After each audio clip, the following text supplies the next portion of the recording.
Enggak, ini memang manusia kardus menurut saya ini. Ya nggak akan ada habisnya. Tapi saya yakin ini pasti ada bohirnya, sengaja untuk mengacaukan Indonesia melalui kegaduhan-kegaduhan yang menurut saya ini nggak apa ya, receh banget lah gitu ya. Oke. Ini nggak akan selesai ya. Selesainya kalau orang-orang ini ditangkap, ya ditahan ya, karena sudah bikin gaduh ya, nggak percaya dengan Republik Indonesia yang berdaulat, malah minta diperiksa di Singapura. Ya jadi aja warga negara Singapura mereka. Emang mereka siapa? Mereka sampai bersikap seperti itu, mengkhianati bangsa dan negara ini. Saya sudah tulis. Proyek ijazah palsu itu adalah proyek uang besar. Bertahun-tahun. Ada Rismon, ada Ibu Tifa, ada Ibu siapa lagi itu. Berkali-kali hanya itu saja hitungan jarinya. Ada orang pendana besar, tunjukkan dulu, jangan fitnah gaung ngabalin, ya. Tunjukkan kepada saya, coba suruh PPATK, masih punya kekuasaan kau kan, memeriksa rekening saya. Kalau kau biasa kayak gitu, ada yang danai, bukan berarti saya ada yang danai. Saya hidup dengan idealisme saya bisa jualan buku di Amazon untuk hidup, gitu loh. Walaupun hidup saya tidak semewah kau, tapi saya hidup dari keringat saya sendiri, bukan dari menjilat. Ini keresahan, kegundahan pribadi atau punya data yang harusnya abang keluarkan sekarang? Masa orang sekelas seperti Roy Suryo yang sudah berkali-kali bahkan pernah dipenjara tidak kapok-kapok dengan menyebarkan berita-berita bohong. Ilmuwan apa kalian? Penelitian apa kalian yang penuh hujatan dan caci maki? Apakah peneliti dengan cara begitu? Ada Rismon, ada Ibu Tifa, ada Ibu siapa lagi itu. Berkali-kali hanya itu saja hitungan jarinya. Ada yang menuduh itu jadi ijazahnya ijazah palsu. Ini jadi orang itu harus beretikalah dalam hal cari makan, gitu loh. Masa cari makan dengan gaya menghujat dan mencaci maki orang itu di mana ceritanya? Loh, ini saya sudah tulis. Proyek ijazah palsu itu adalah proyek uang besar. Bertahun-tahun. Siapa itu yang sudah dilaporin, sudah mulai diperiksa kan? Kita tunggu aja nanti bagaimana. Saya juga berharap ini menjadi satu pelajaran penting. Orang seperti Presiden ke-7 Joko Widodo yang seumur saya ada di kantor Istana Kepresidenan, di kantor staf Presiden, tidak pernah sedikit pun pandangannya atau gesturnya yang marah, yang apa sama saya, tidak pernah. Begitu teduhnya memimpin, punya kearifan, kemampuan leadershipnya luar biasa. Kok bisanya ya? Tidak mungkin. Ini pasti ada satu perkara yang sangat melukai relung-relung hatinya. Itu dia. Dia ada ilmu. Kalau hari ini Jokowi kemudian anaknya menjadi wakil presiden, dinasti, matamu. Di dunia internasional begitu dipuja dan diagung-agungkan seorang Joko Widodo, putra Indonesia yang luar menggetarkan dunia, Pak. Brother. Oke, terkait dengan tuduhan kami kok makin marak ya, ada ngabalin lah, ada kemarin si Rifa atau Rifai, nama pengacaranya itu ya, mengatakan ada ya orang di belakang kami bla bla bla. Kalau ngabalin mengatakan ada pendana besar atau apa-apa, buktikanlah, jangan kalian memfitnah, kalian menuduh kami memfitnah, ya kan, Rifai dan ngabalin. Khususnya pengacara Jokowi, kalian menuduh kami fitnah kepada Jokowi, padahal kami ya menganalisa, ya minimum kami ada kajian akademik. Kalian sekarang menggiring ada pendana besar atau apa, ada orang di belakang kami, siapa coba ada mendana kami, siapa coba, jawab dulu, jangan fitnah kalian, mentang-mentang kalian pengacara ya, jangan suka fitnah kalian. Siapa yang membiayai kami, coba tunjukkan, ada nggak satu perak pun itu lo membiayai kami? Ada nggak yang mengorkestrasi ini? Jangan memfitnah orang.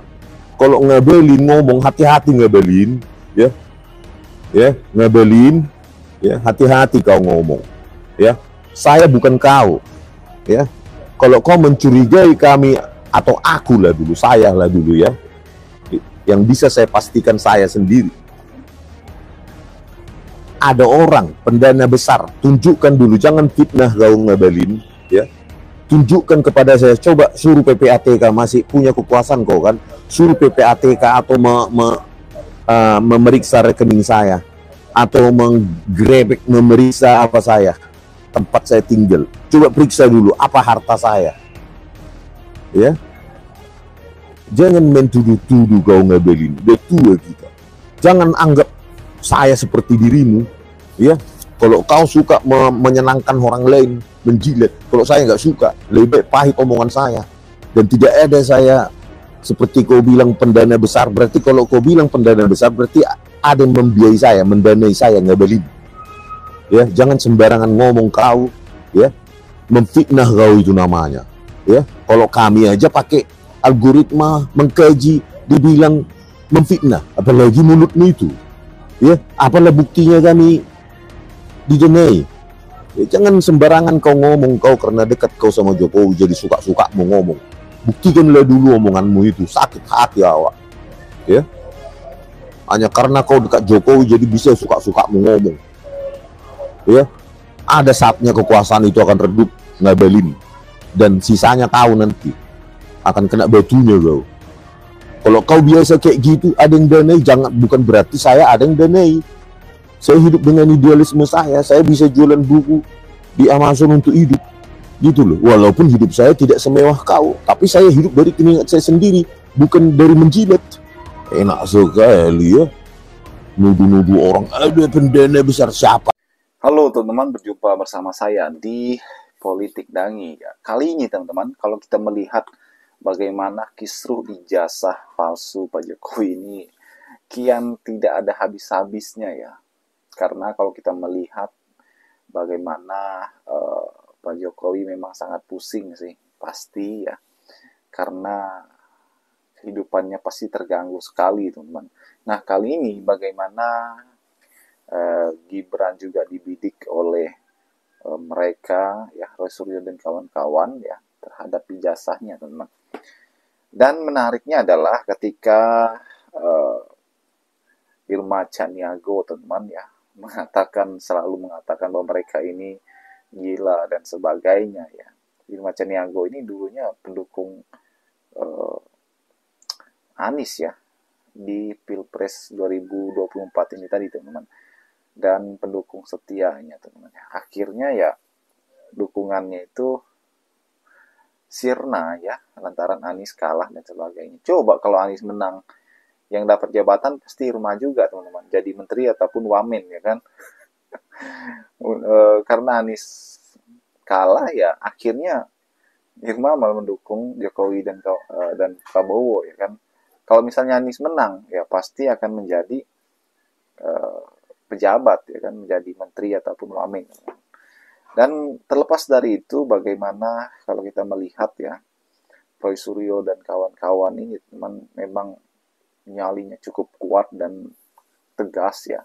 Bagaimana mereka tidak gentar oleh siapapun, tidak takut oleh siapapun ya.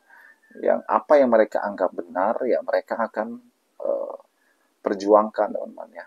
Ini soal ijazahnya Pak Jokowi yang kalau kita melihat ya perjalanan panjangnya, Bambang Tri pun pernah membuat sebuah buku dan kemudian Bambang Tri dipenjara ya. Namun hal tersebut tidak bisa membuat mereka akhirnya misalnya takut dan sebagainya ya. Tapi malah mereka berapi-api ya. Contohnya aja bagaimana Roy Suryo dan kawan itu mendatangi makam Pak Jokowi, makam almarhum ibundanya Pak Jokowi teman-teman. Dan ini luar biasa bagaimana mereka mempunyai keberanian yang luar biasa ya, walaupun dicibir sana sini teman-teman, dan itu tidak menyurut semangat mereka ya. Dan ini luar biasa. Dan Gibran teman-teman, wakil presiden pun malah berterima kasih kepada Roy Suryo dan kawan sudah mendatangi makam keluarga mereka ya, almarhum nenek buyut dan sebagainya teman-teman. Dan kalau kita melihat bagaimana kisruh ini ya seolah belum ada bagaimana penyelesaiannya. Saat ini pun kasus ini masih di pihak kepolisian ya. Pihak kepolisian pun kayaknya belum berani nih teman untuk memastikan yang salah siapa, ya kan, Jokowi kah atau Roy Suryo dan kawan-kawan ya. Jadi seolah-olah ini masih sangat mengambang. Bagaimana menurut kalian?